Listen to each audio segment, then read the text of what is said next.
Wafa Assurance vous présente Automoto.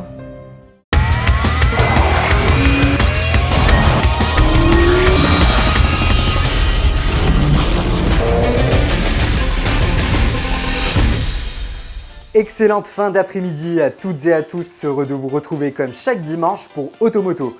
Voici le sommaire. On commence avec le nouveau Peugeot 3008. Racé félin, ce champion né met en évidence les nouveaux gènes de la marque au lion.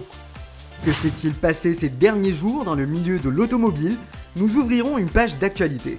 Et puis nous prendrons le volant de la toute pimpante Nissan Micra testée dans la région d'Agadir. Et on commence avec le nouveau Peugeot 3008. C'est la nouveauté de la semaine.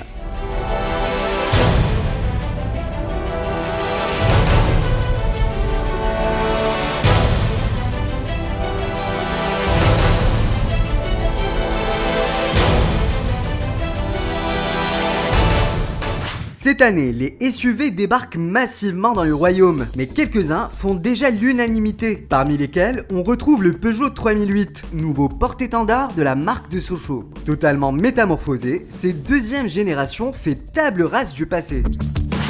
Autant dire qu'il n'y a pas photo entre l'ancienne mouture qui souffrait d'un flagrant manque de caractère et le nouveau venu dont la marque respire la santé. Comme en témoigne sa silhouette élégante et raffinée, assumant franchement son tempérament de SUV. Calandre imposante et musclée, profil sportif joliment crayonné et partie arrière rythmée par des feux en forme de griffes. Peugeot 3008, donc c'est un produit qui répond parfaitement aux exigences de la clientèle marocaine qui est à la recherche d'un produit différenciant, et cela à travers pas mal d'atouts. Donc il y a le design, comme vous le voyez ici, c'est un design très intéressant, impressionnant, avec une nouvelle face avant, avec des toits qui sont de série dès le niveau 1, et puis avec également une face arrière très design, très stylée. Pour autant, la palme du succès revient à la partie intérieure, plus particulièrement le très innovant iCockpit. Il s'agit d'un poste de conduite bien inspiré, intégrant notamment le petit volant compact avec au-dessus les compteurs affichés sur un écran LCD paramétrable à souhait. Notez l'écran tactile de 8 pouces, dont les principales fonctions, la climatisation, la navigation ou l'audio, peuvent être commandées directement via les toggle switches, une sorte de touche au dessin très mainstream, rappelant celle d'un piano. Et puis la position de conduite se montre suffisamment haute pour dominer la route. Quant à la banquette arrière, elle se veut spacieuse pour 3 passagers et bien confortable qui plus est.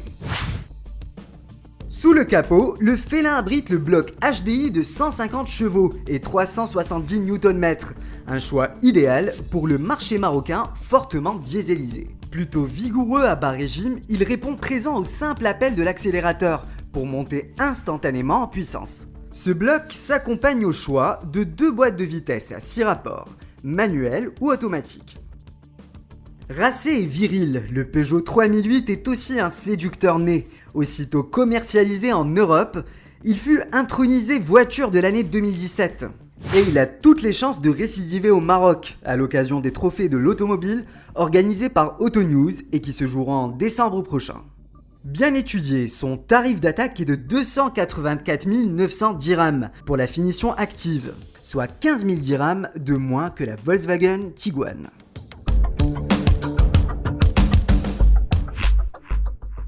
Que s'est-il passé ces derniers jours dans le milieu de l'automobile? Nous ouvrons une page d'actualité. Chez Maserati, les incidents arrivent en cascade et les rappels à cause des vices de production se suivent et ne se ressemblent pas. Le dernier en date met en évidence un sérieux défaut de la transmission du Maserati Levante, signalé en Amérique du Nord. La presse automobile canadienne a souligné que ce modèle a atteint la cadence inadmissible d'un rappel par mois depuis son lancement en septembre dernier. Suite aux interrogations soulevées sur la récurrence des défaillances, le constructeur italien a affirmé qu'il s'agit tout simplement d'une erreur de programmation. Rien que ça. Futur acheteur de Maserati, vous voilà au courant. Symbole d'agilité et de vivacité, la Seat Leon, troisième du nom, ne renie pas ses origines en s'offrant une petite cure de remise en forme essentiellement cosmétique. Plaisante, fringante et authentiquement latine, son style dynamique dans la continuité du précédent modèle recèle néanmoins quelques changements, notamment au niveau de la face avant, plus élégante que jamais. A l'occasion d'un prochain essai, on vous donnera plus de détails sur la compacte ibérique. À suivre absolument. Et maintenant, nous prendrons le volant de la toute pimpante Nissan Micra, testée dans la région d'Agadir.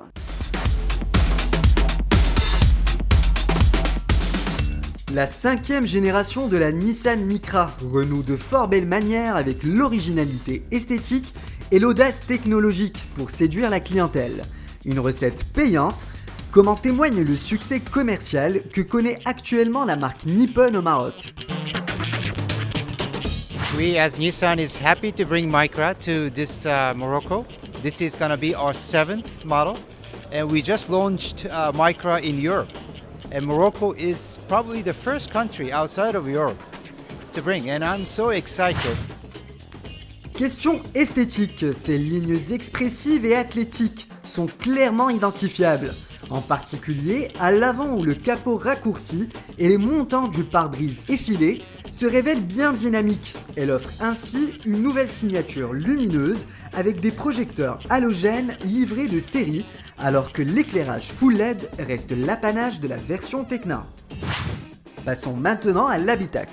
Totalement nouveau, l'intérieur se veut moderne et partout, les matériaux sont de bonne qualité. Confort à l'intérieur, la connectivité, par exemple, vous avez la possibilité avec un téléphone d'être connecté directement avec la voiture. Envoyez vos messages, consultez vos mails, vous envoyez même vocalement vos messages et vous pouvez y répondre. Bien sûr, le positionnement il est fait de telle sorte qualifier chaque spécification de plus au niveau du marché. Le système Boost que vous ne trouvez pas dans d'autres modèles, dans le système de franchissement de ligne, dans la reconnaissance d'obstacles, le freinage automatique. Ça, c'est des options de plus qui n'existent pas chez nos concurrents. Sur le plan mécanique, la Micra est disponible exclusivement en diesel 1,5 litre DCI de 90 chevaux et 220 Nm. Ce bloc sobre et performant se révèle bien insonorisé à l'usage, même lors des démarrages à froid. Il s'accompagne au choix d'une boîte manuelle à 5 rapports, douce et précise de fonctionnement. Plus belle et généreusement équipée, la Micra s'offre même le luxe d'être plus accessible que la plupart de ses concurrents. Comptez une enveloppe de 159 000 dirhams pour partir au volant de la version d'entrée de gamme Visia. C'est la fin d'Automoto. On se donne rendez-vous dimanche prochain, toujours à la même heure, sur la même chaîne.